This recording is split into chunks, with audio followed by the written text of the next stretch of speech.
Em Gênesis, no capítulo 3, verso 9, diz assim, talvez minha versão vai estar um pouquinho diferente da sua, mas a minha fala assim: mas o Senhor Deus convocou o homem indagando, onde é que estás?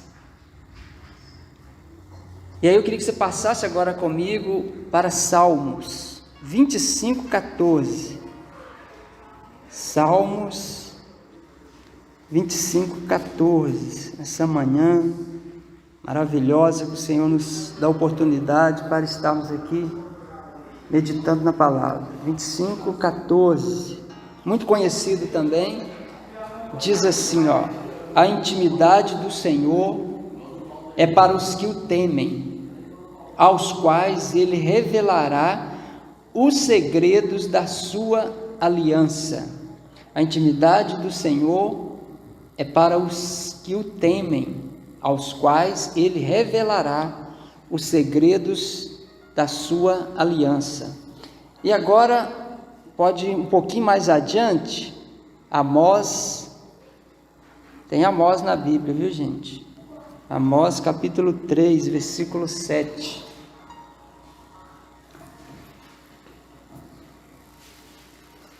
Amós 3, 7.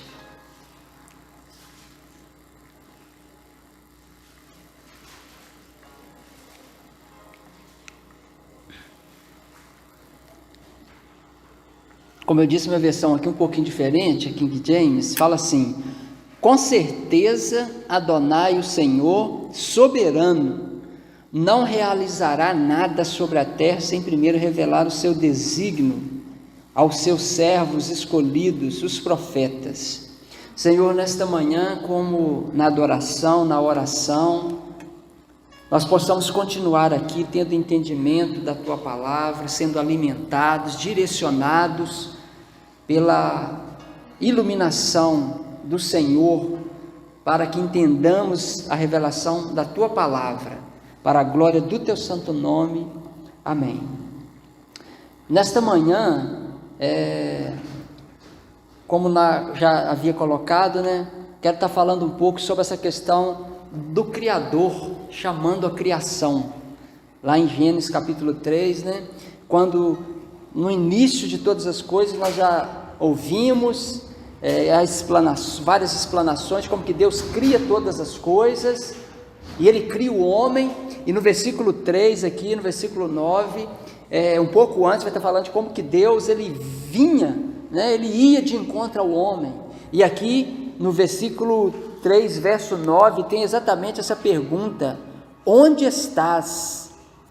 Essa pergunta que surge aqui para o homem, porque a Bíblia fala que ele, como eu disse, ele vinha ao encontro do homem, da criação, exatamente criou todas as coisas o Senhor Deus, mas com o homem, que foi, digamos assim, essa criação, a imagem e semelhança, havia o quê? Esse relacionamento, e era Deus quem vinha de encontro, Deus vinha de encontro para ter relacionamento com o homem.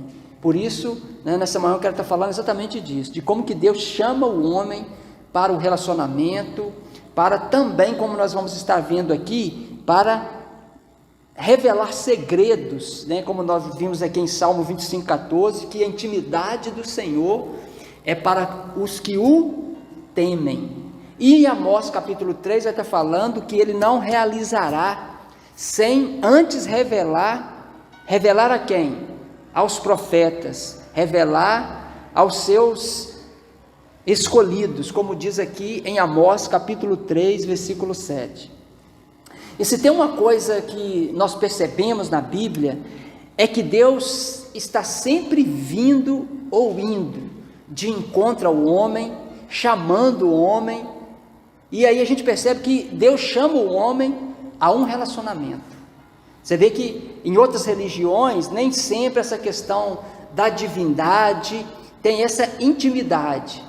No nosso caso, que cremos em Deus, biblicamente, aqui como as Escrituras nos instruem, nos ensina, está mostrando exatamente isso, a necessidade de relacionamento, de relacionar. E é tão interessante quando a gente percebe nas Escrituras, poxa, o Criador buscando relacionar com a criatura.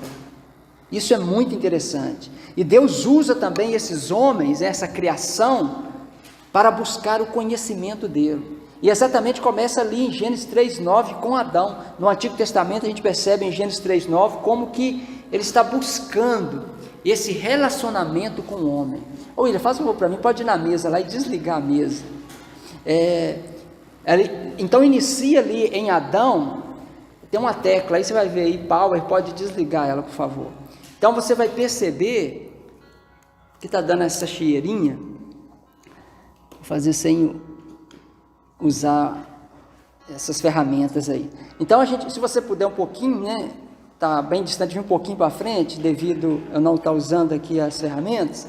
Então a gente percebe que em Adão ele está buscando relacionamento. E aí, como nós lemos, ele pergunta: aonde estás? E é interessante que essa pergunta, onde estás? Por quê? Será que Deus precisava, né, de alguém ali?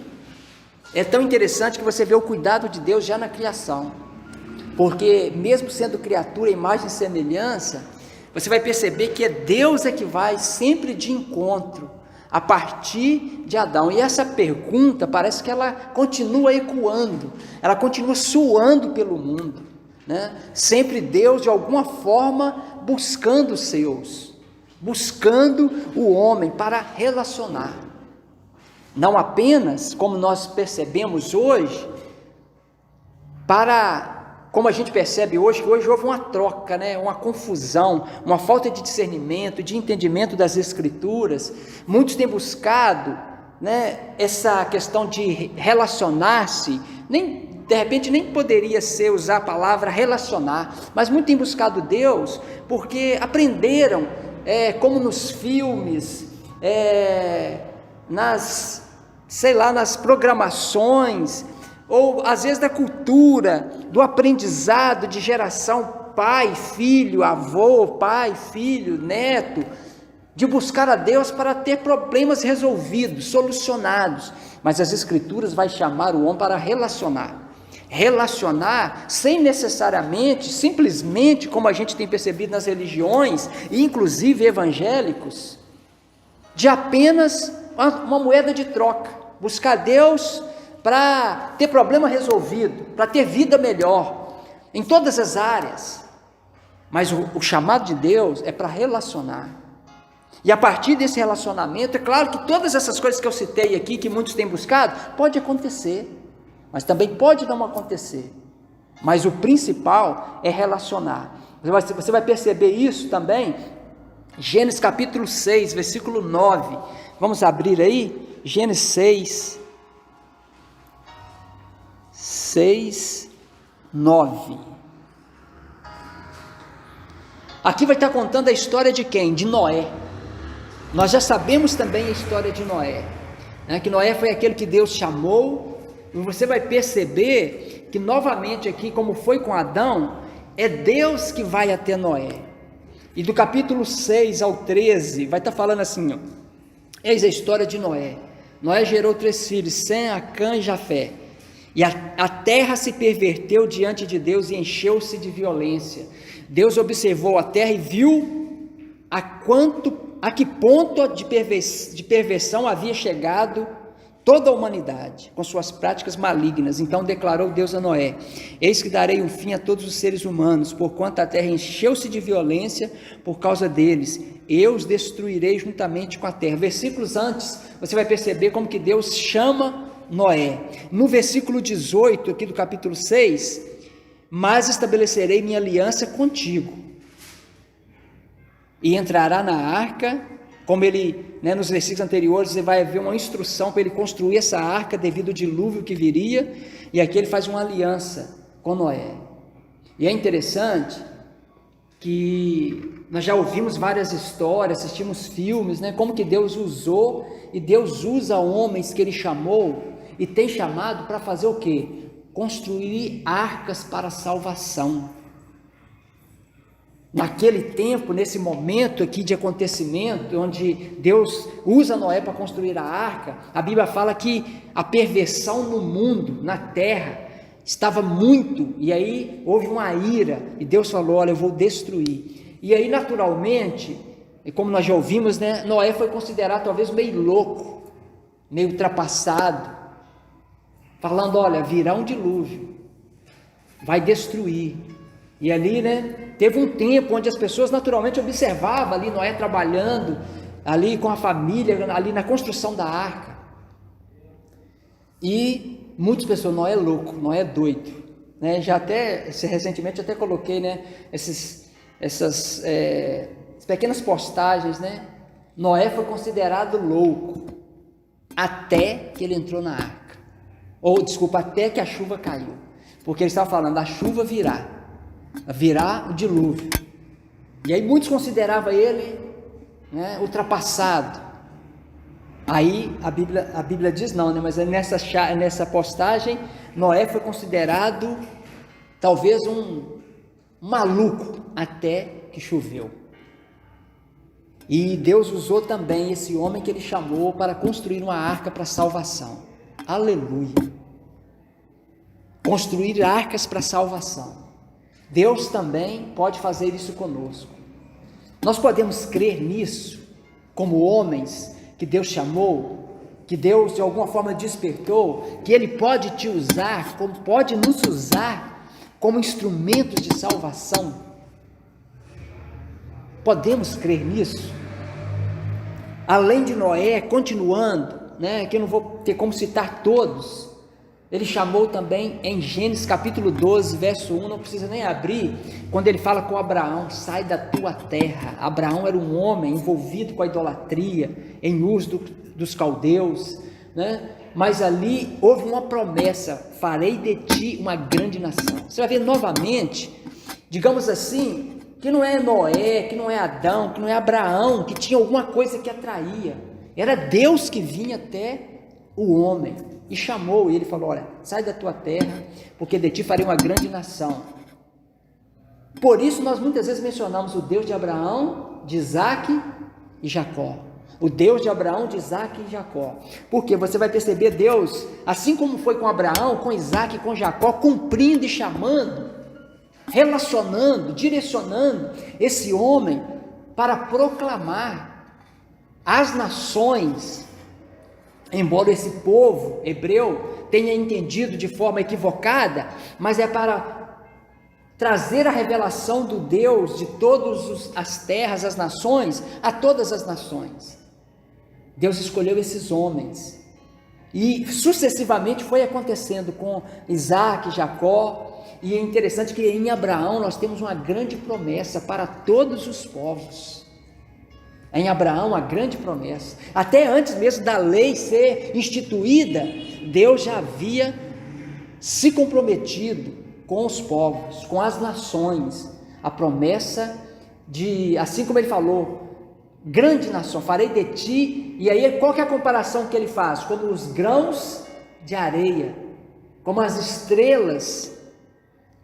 E assim foi Deus chamando Abraão, e também chamou quem? Moisés, no meio da sarça ardente. No meio da sarça ardente acontece essa manifestação, talvez a testificação do chamado, mas o despertamento já havia acontecido. Se a gente ler lá em Hebreus, eu não sei se eu vou conseguir encontrar aqui agora, porque me veio à mente, eu não separei o versículo aqui, não separei aqui agora, não sei se é em Gênesis ou em Hebreus, que vai falar aquela história de como que no início ali, quando Moisés ele está junto com ali, né, que ele foi criado pela filha do faraó, e tem um momento que ele está passeando, aí ele vê ali, parece que alguns judeus brigando, ou soldados brigando, ele intervém, acaba matando, parece, e ali ele já tentou proteger, ele tentou ajudar o povo, mas ele, por causa da confusão, ele sai, né? E não sei se é em Gênesis ou em Hebreus que vai falar que esse é o mesmo Moisés, né, que de alguma forma já estava tentando ali a ajudar o povo a sair da escravidão. Então Deus chamou Moisés, mas na sarça ardente é onde a gente vai perceber ali essa manifestação, para tirar o povo, para libertar o povo. E ali houve alguma, digamos assim, aquilo que muitas vezes nós como homens fazemos, né? Algumas justificativas para não ser ele, mas Deus sempre mostrando que seria com ele. E assim foi, sucessivamente, usou Moisés para tirar o povo do Egito. Você vai ver depois chamando Josué, chamou Gideão, vai perceber lá na frente em Davi, né? Davi, a Bíblia fala lá em 1 Samuel 16, 6, 7, que Davi estava atrás das ovelhas, ele era pastor de ovelhas, seus irmãos estavam envolvidos de repente ali com o exército do rei, mas é Davi que teve esse grande chamado. E nós sabemos a história de Davi. Foi um homem segundo o coração de Deus, foi um homem que Deus fez grandes coisas. Você pode abrir comigo em 1 Samuel 16, 6, 7. 1 Samuel 16, versículo 6. Deus, nós sabemos a história, envia alguém na casa, né, dos pais ali de Davi, o profeta, e no versículo 6 do capítulo 16 fala assim: logo que chegaram, assim que Samuel colocou os olhos sobre Eliabe, disse consigo: deve ser este o homem que o Senhor quer ungir. Entretanto, o Senhor assegurou a Samuel: não te impressione diante da aparência nem da estatura desse homem, pois eu rejeitei. Eis que Deus enxerga não como o ser humano vê, porquanto o homem julga e toma em elevada consideração a aparência, mas o Senhor sonda o coração. E no versículo agora 11, então Samuel questionou a Jessé: estes são todos os filhos que tens? Ao que Jessé respondeu: bem, ainda tenho o caçula, mas ele ficou cuidando das ovelhas. Então Samuel prontamente ordenou a Jessé: manda buscá-lo, porque não nos sentaremos para comer enquanto ele não estiver presente. A história você sabe. Quando ele é trago, ele chega, no versículo 12, Jessé mandou chamá-lo. Ele era ruivo, de belos olhos, saudável, de admirável aparência, e o Senhor afirmou: levanta-te e unge-o, é ele. Samuel apanhou o chifre que estava repleto do melhor azeite e ungiu na presença de seus irmãos. A partir daquele dia, o Espírito do Senhor se apossou de Davi. Então aqui a gente percebe como que foi o chamado de Davi também. Davi era um homem, né, caçula, talvez aqui adolescente ainda, era o mais novo, que estava cuidando de ovelhas. E Deus testificou, e como que Deus usou aqui, né, um dos maiores reis da história de Israel. Um dos maiores reis. A Bíblia vai falar que não foi perfeito, que ele falhou, mas a Bíblia vai chamá-lo segundo o coração de Deus. Um homem que Deus usou para instituir, para vencer batalhas, para ser instrumento. Nós gostamos dos salmos. Davi compôs vários dos salmos. Ele expressava o interior, a alma, e assim foi sucessivamente no Velho Testamento, vários homens.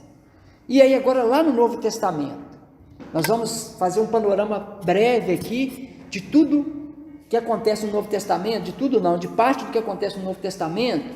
Você vai perceber no Novo Testamento João Batista está, digamos assim, entre a aliança, a velha aliança e a nova. Esse profeta, né, João Batista, ele está depois que acontece ali a conclusão do Antigo Testamento, que é um período, né, de aproximadamente 400 anos, sem registros de letras, de escritos, né? Não que não tenha acontecido, mas tem a lacuna entre Antigo e Novo Testamento. E no Novo Testamento surge a figura de quem? João Batista. E João Batista, você vai perceber logo no nascimento dele, que é Deus indo de encontro ao Pai, né? A Zacarias parece, que era ali sacerdote, e Deus traz uma direção novamente Deus indo de encontro e falando, olha, do ventre da esposa também nascerá, e esse homem será aquele que irá adiante, aplanando os caminhos. A Bíblia fala que ele foi esse que veio para preparar o caminho do Senhor, ainda no ventre da mãe. E você sabe da história lá, né? Só depois que ele nasce, porque quando Deus falou com o pai dele, o pai dele, digamos assim, meio que não creu exatamente, ele ficou até sem falar um tempo, mas aí quando ele nasceu, e aí foi dado o nome de João, e João Batista foi um homem interessante de João Batista. Alguém aí me lembra quantos milagres João Batista fez na Bíblia? Recorda aí para mim os milagres de João Batista.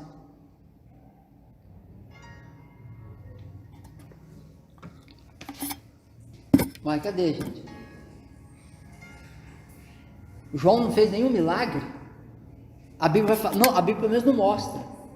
João não foi usado para fazer nenhum tipo de milagre. Mas você vai perceber uma coisa, tudo quanto João falou, e o peso da palavra de João, interessante é perceber o que Jesus falou assim de João, olha, que dos nascidos de mulher não há o quê? Maior. Você não vai ver grandes feitos de João. Que biografia a história de João, hein? A cabeça dele termina onde? Numa bandeja. Mas a Bíblia fala que João foi dos nascidos de mulher, não houve maior do que ele. Tudo quanto João falou, aconteceu.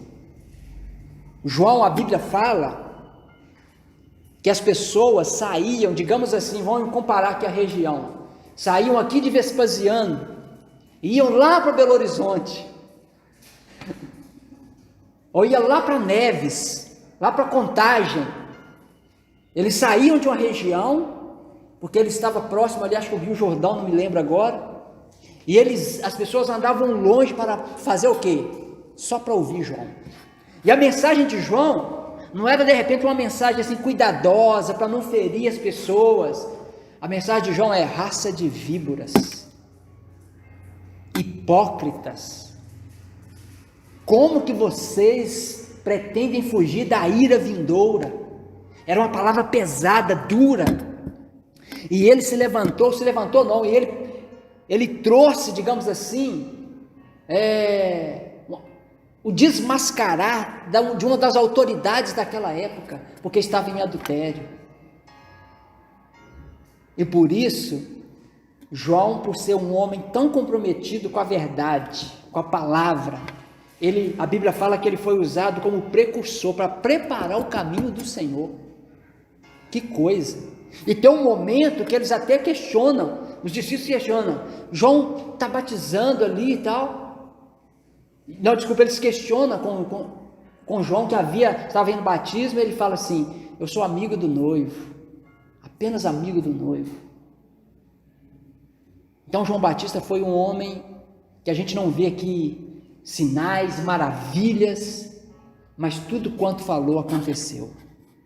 Foi usado como boca de Deus, como instrumento de Deus. E interessante que não há mérito também em João, porque foi Deus que antes, lembra lá, antes dele nascer, já havia no ventre da mãe. E João foi esse homem usado por Deus.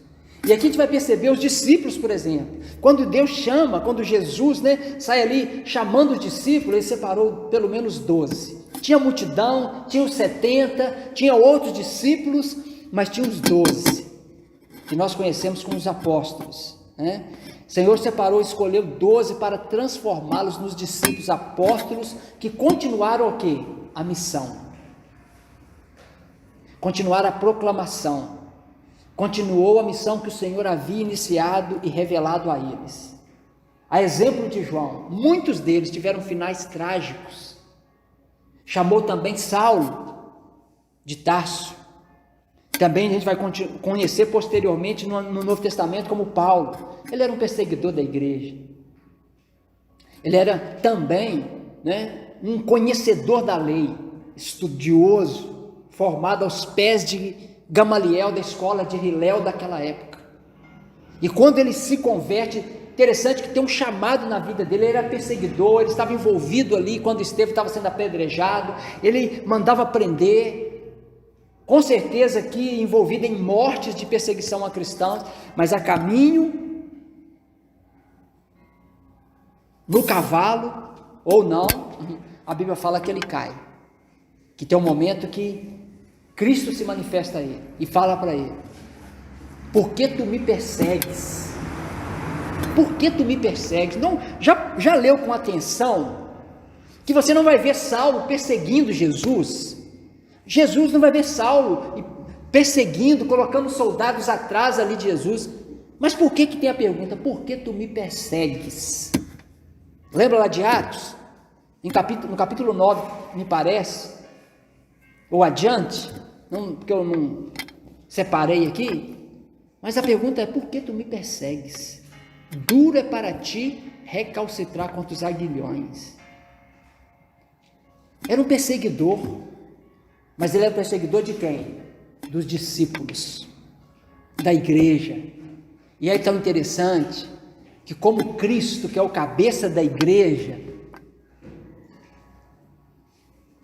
ele se faz um conosco, porque a pergunta dele para Saulo é: por que tu me persegues? Mas ele não estava perseguindo, ele estava perseguindo a igreja, os discípulos, e Jesus fala: quem está perseguindo a igreja, está me perseguindo. Com outras palavras, por que tu me persegues?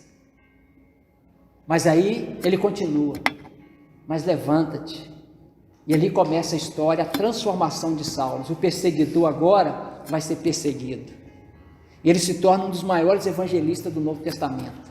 Não apenas evangelista, também escritor, que 70% do Novo Testamento é Paulo, que está escrevendo, ou algum escritor que está escrevendo para ele, mas ele citando. Então, ele fez desse homem que era um conhecedor da lei, esse homem que era perseguidor de cristãos, mas também, como o próprio Cristo falou, estava perseguindo o próprio Cristo, que estava perseguindo os discípulos, a igreja. Então ele é transformado nesse encontro com Cristo e se tornou um dos maiores proclamadores, um dos maiores proclamadores de salvação no Novo Testamento. E assim sucessivamente, tantos outros homens que marcaram e mudaram a história. Eu não vou dar um salto aqui, porque na história da igreja tem muitos personagens, tem muitos homens que Deus usou para marcar a história, mulheres também, muitas mulheres, seja no Novo Testamento, na história da igreja. Ou seja, Deus compartilha segredos, como nós lemos em Salmos 25:14. A intimidade do Senhor é para aqueles que o temem. Esses homens temeram o Senhor. Por isso Deus revelou, não apenas revelou, mas usou eles para ser proclamadores dos segredos, do propósito. E Deus tem prazer no sacrifício oferecido por estes homens. Assim como lá a gente vai ver em Gênesis 8, que após ali o acontecimento da arca, né, a Bíblia vai falar que Noé ele ofereceu um sacrifício no altar, e Deus é como se tivesse acolhido, tido prazer naquele sacrifício. Ele teve prazer no sacrifício oferecido, e Deus tem prazer nos sacrifícios desses homens que Ele chama, para compartilhar segredos. E esses homens que oferecem adoração, eles oferecem independente de. Abraão foi um homem que nós já citamos aqui, e ele também foi chamado amigo de Deus, e que teve um momento que foi muito complicado na vida de Abraão. Por quê? Ele tinha o desejo, ele estava buscando ali ter um filho com Sara, e não acontecia, e Sara já estava avançada em idade, Abraão também já estava avançado em idade, e ambos tinham suas dificuldades, mas para Deus nada é impossível. A Bíblia trouxe uma promessa para Abraão e para sua esposa, que daria um filho. Esse filho foi Isaque. E o que acontece? Quando acontece o nascimento, depois de um certo tempo, que assim, não tinha nem como ter um filho, que era estéril, estava avançada em idade a esposa. Aí Deus fala assim, que era para oferecer esse filho, que eles não poderiam ter, mas que Deus falou que ia ter e teve, e agora quer que sacrifique o próprio filho. Assim, é claro que aqui está envolvendo uma situação que a gente tem que ler o contexto do Antigo Testamento, senão você vai falar assim, não, Deus estava pedindo para matar o próprio filho. E a gente vai ver lá em Hebreus que Abraão creu que ele era poderoso para ressuscitá-lo. Porque Abraão, se ele me deu o filho, e agora ele vai me tirar o filho. E quando Abraão, a Bíblia vai falar que na verdade, digamos assim, o coração de Abraão estava sendo ali como se fosse provado. Porque Abraão é chamado de quê? Pai da fé. Um homem de fé. Abraão creu não vendo na promessa. E assim acontece. Mas eu acho interessante, abre comigo em Gênesis 22, 5. Gênesis 22, versículo 5. Nos coloquemos na situação de Abraão, que foi dado um filho por milagre, não apenas de forma humana, mas sobrenatural, no sentido de não poder ter, e Deus ter operado esse milagre, e agora você está a caminho para sacrificar o próprio filho. O que estaria no nosso coração, no meu coração, no seu coração, também no coração de Abraão? Mas no versículo 5 eu acho tão interessante, quando Abraão fala assim, ele estava indo para sacrificar o próprio filho. Os servos aqui não sabiam. No versículo 5 fala assim, Abraão ordenou aos seus servos, permanecei aqui com o jumento. Já percebeu? Tem momentos na nossa vida, na nossa caminhada, que tem amigo, tem família, mas tem momento na nossa caminhada que parece uma solidão, fica tudo solitário. E é isso que Abraão faz. Aqui ele não tinha nem amigo para compartilhar o que estava acontecendo, o que iria acontecer. Ele fala assim, Abraão ordenou ao seu servo, permanecei aqui com o jumento. Emocionalmente, psicologicamente, como que estaria o coração desse homem? Ele fala, eu e o menino iremos até lá, adoraremos, na sua versão aí a maioria está falando assim, tendo adorado Abraão, não é isso? Ou ele foi adorar, no momento de desespero, no momento de angústia, de agonia, de indecisão. Muitas vezes nós partimos para aquilo que humanamente todo mundo faz, murmurar, questionar, desprezar, ferir como foi ferido, machucar, se rebelar, mas só a atitude de Abraão, adorar. A Bíblia fala que ele foi adorar.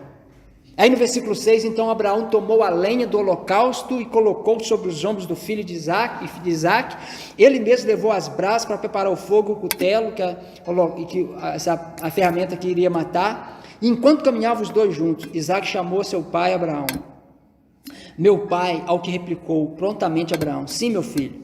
Então Isaque indagou, eis fogo e lenha, mas onde está o cordeiro?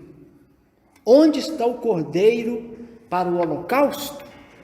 E Abraão lhe assegurou, Deus proverá para si, meu filho, o cordeiro para o holocausto.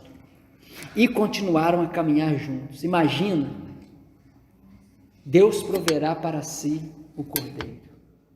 E você já sabe da história, que no momento que Abraão estava indo ali fazer isso, Deus interviu e realmente proveu um outro cordeiro para o sacrifício.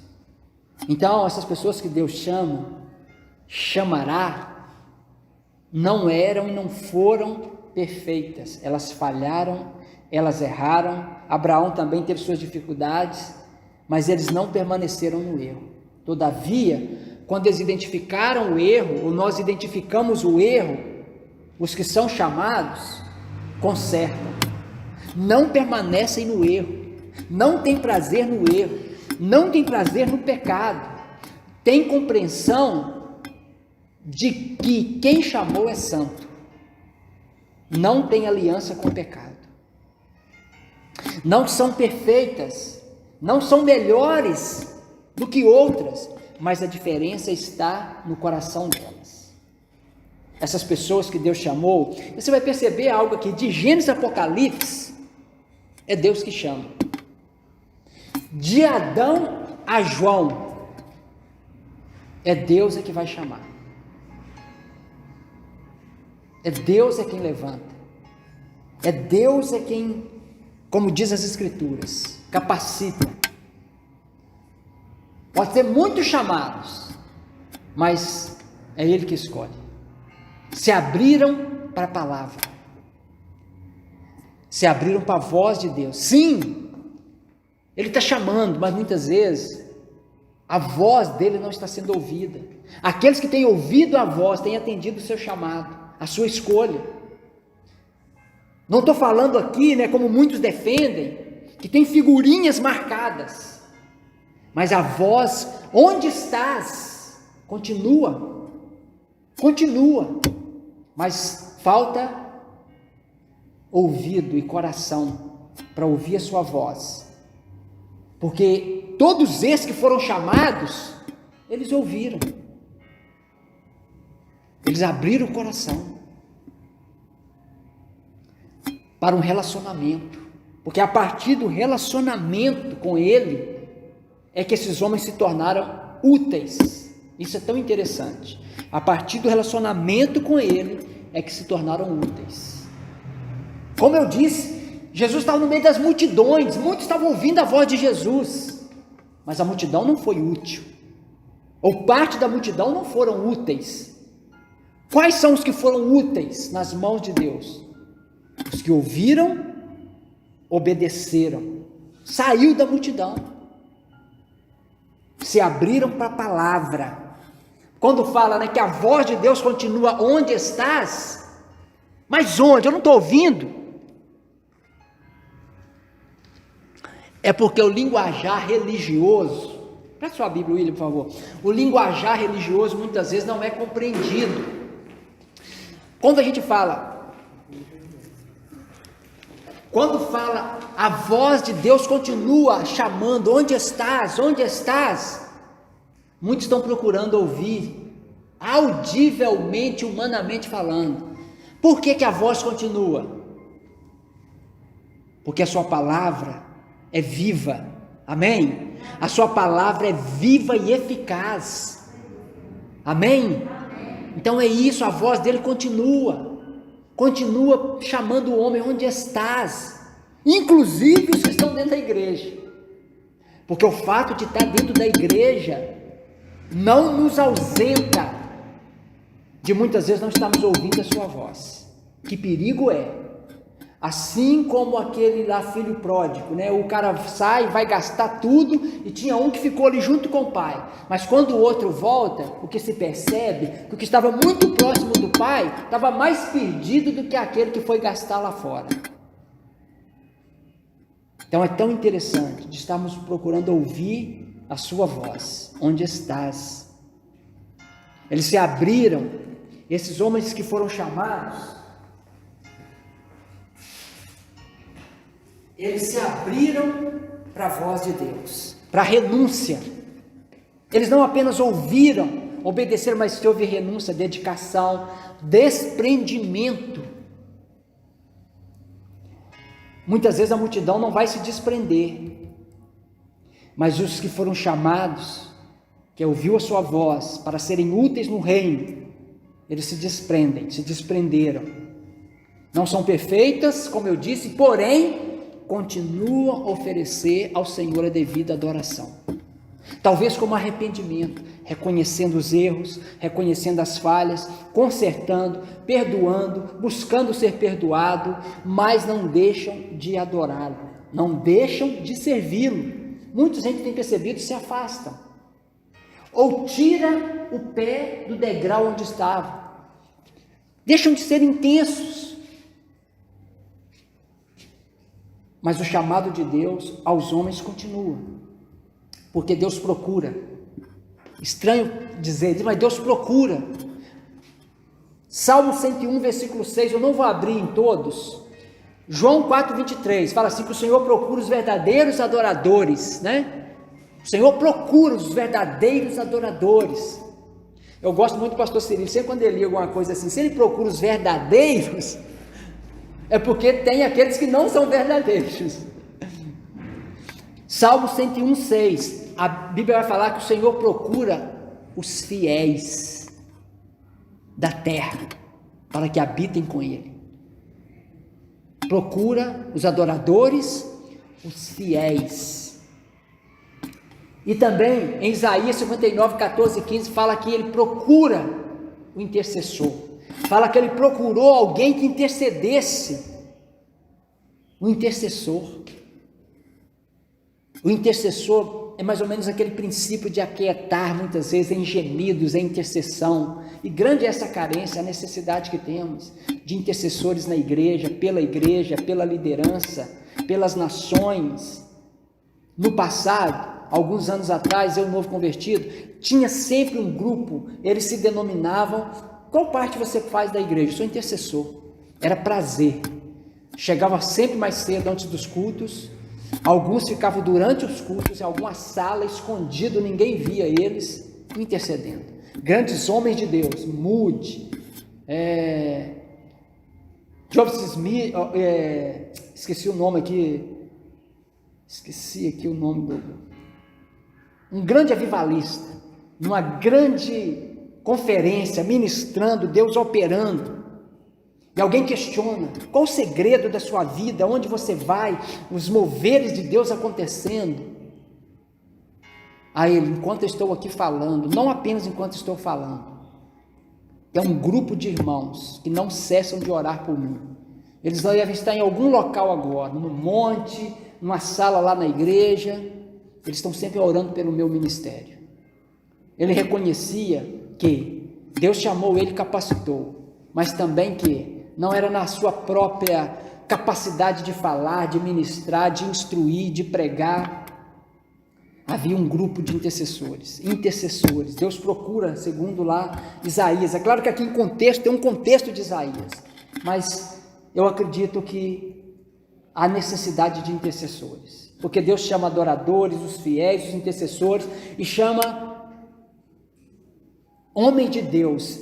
E homens de Deus não são homens de Deus se antes não forem homens da palavra. Amém? Homens de Deus geralmente são homens da palavra, que conhecem a palavra, que estudam a palavra, que crê na palavra, que obedece a palavra. Como foi o que a gente diz aqui, Salmo 25:14, a intimidade do Senhor para aqueles que o temem. Amós 3:7, que o Senhor não fará nada sem antes revelar aos seus santos os profetas. Esses homens que Deus chamou, Mateus 16:24. Renuncie a si mesmo, tome a sua cruz e siga-me. Tem renúncia. Discípulo gera discípulo, porque discípulo geralmente passa pelo momento e período e caminhada de renúncia. Homens íntimos de Deus gera discípulos íntimos, que buscam a intimidade do Senhor. E há um preço. Quando falo há um preço, não estou falando de preço salvífico, da salvação que nós já sabemos que é pela graça. É pela graça a favor que nós não merecemos, mas Ele fez por nós. Não é de graça, é pela graça. Porque quando a gente fala é de graça, a gente menospreza o preço que foi pago. É pela graça, que é um preço alto. E Ele nos atribuiu essa misericórdia. Há um preço a ser pago pela intimidade e santidade. Deus sempre nos convida a buscar mais. Jeremias 33:3, você já sabe de cor e salteado: buscar-me-eis e me achareis, quando me buscar de todo o coração. Oséias capítulo 6, versículo 3, conheçamos e prossigamos em conhecer. Oséias também capítulo 10, versículo 12, buscai até que Ele venha. Deus sempre nos convida a buscar. Continuemos a buscar.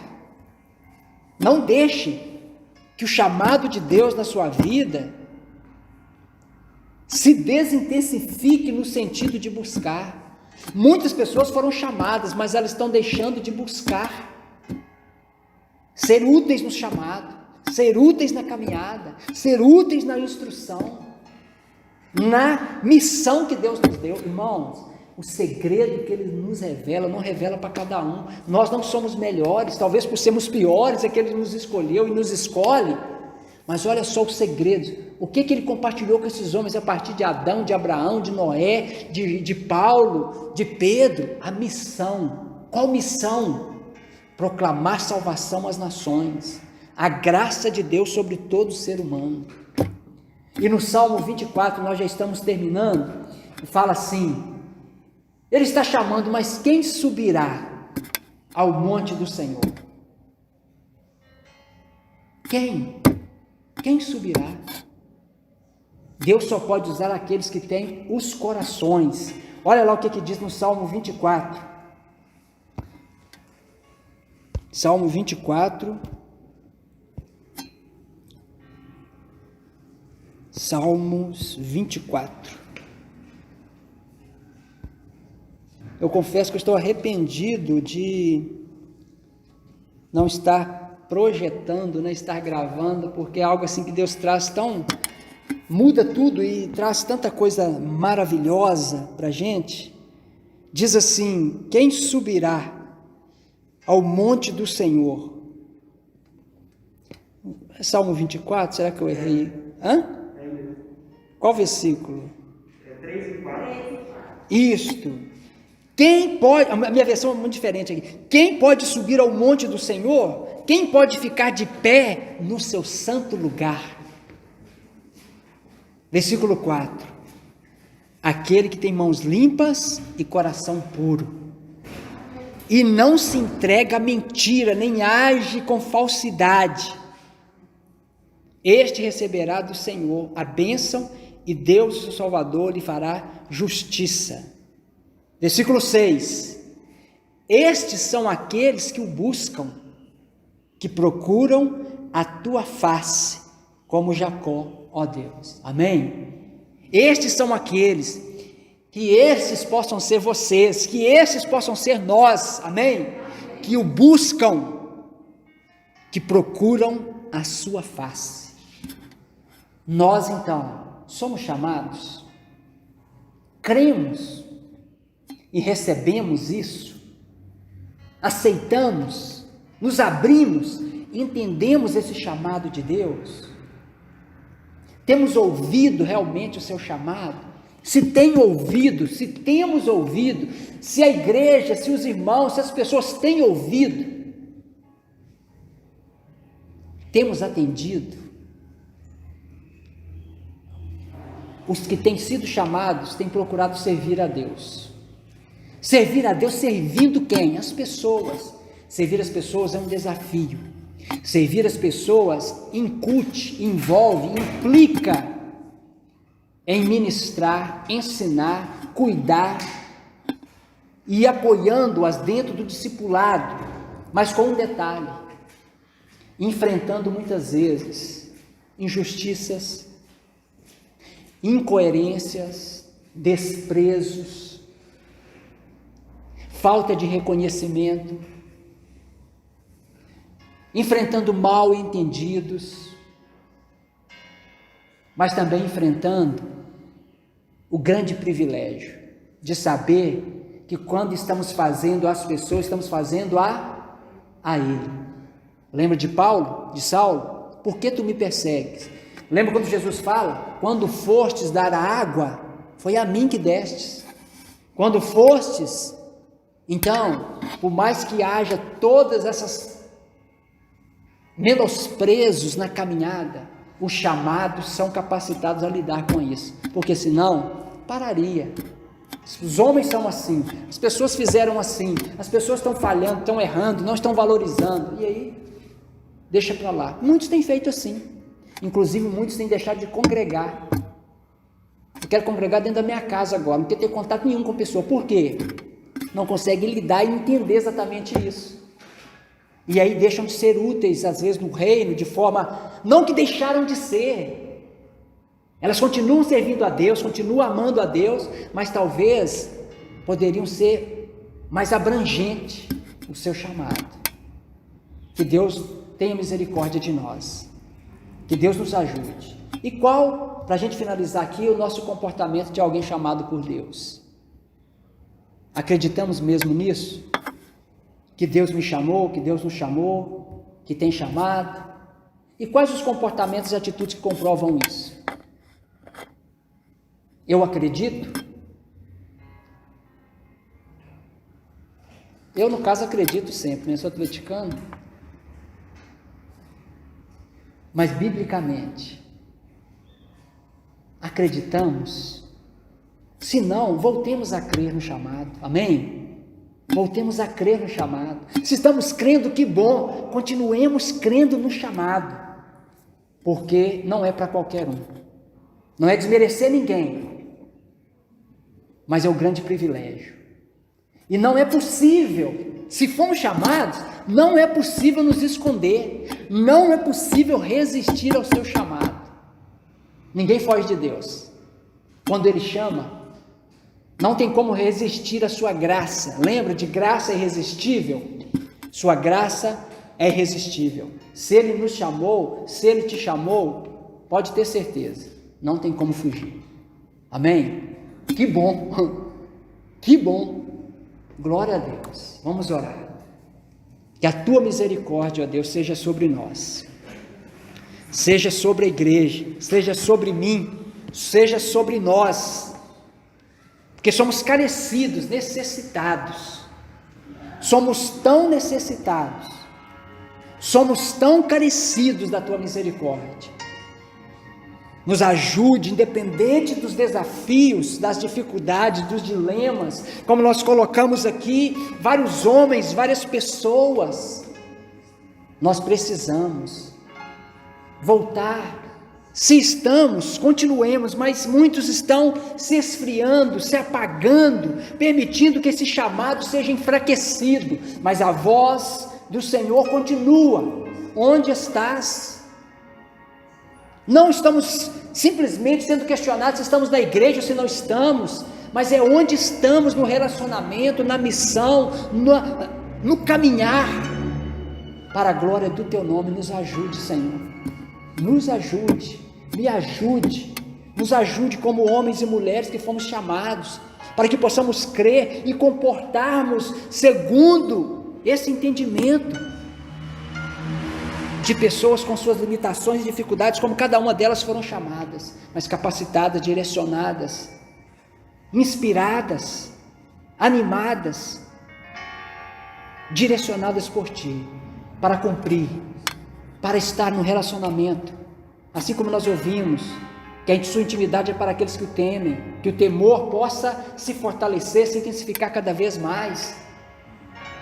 Como infelizmente muitos têm deixado o chamado se apagar, não nos permita, para que possamos continuar a missão que o Senhor conduziu, nos deu, e deu à igreja, deu aos santos, os chamados por Ti, para a glória do Teu nome.